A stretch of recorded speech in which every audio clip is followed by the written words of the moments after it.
మిత్రులందరికీ నమస్కారం.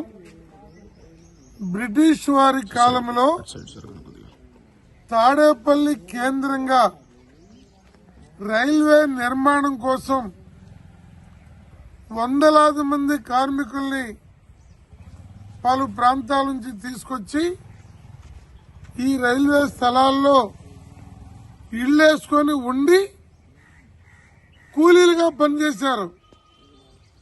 ఆ తర్వాత అనేక మంది రైల్వేలో పలు ఉద్యోగాలు కల్పించి రైల్వే ఎంప్లాయీస్ గా ఉంచారు. వారి వారసులుగా, బిడ్డలుగా, కాంట్రాక్ట్ లేబర్ గా, కూలీలుగా నివసిస్తున్నటువంటి ఈ తాడేపల్లి రైల్వే పోరంబోకు స్థలాల్ని ఖాళీ చేపించాలనే కుట్ర రైల్వే శాఖ చేస్తూ ఉంది.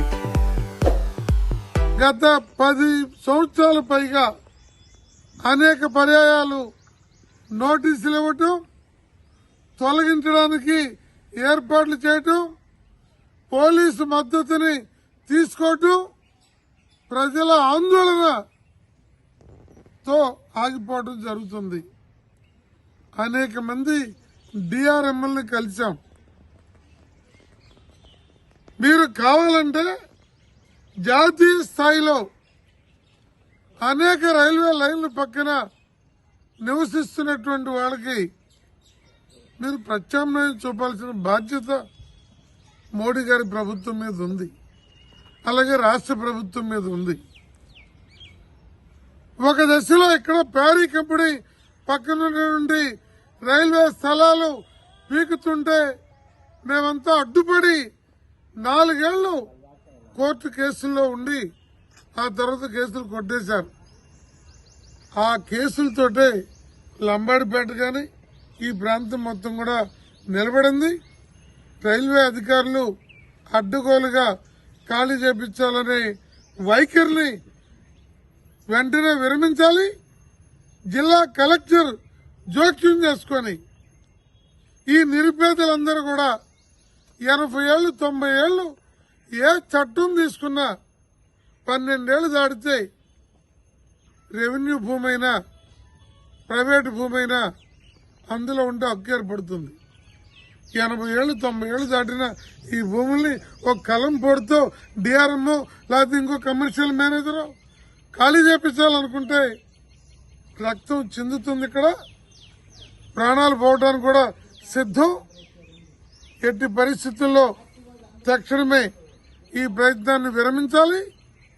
వీళ్ళందరికీ మీ చేతైతే పక్క 2 బెడ్లతో కూడిన ఇళ్లు కట్టించి దాంట్లో అప్పుడు ఖాళీ చేయమనండి.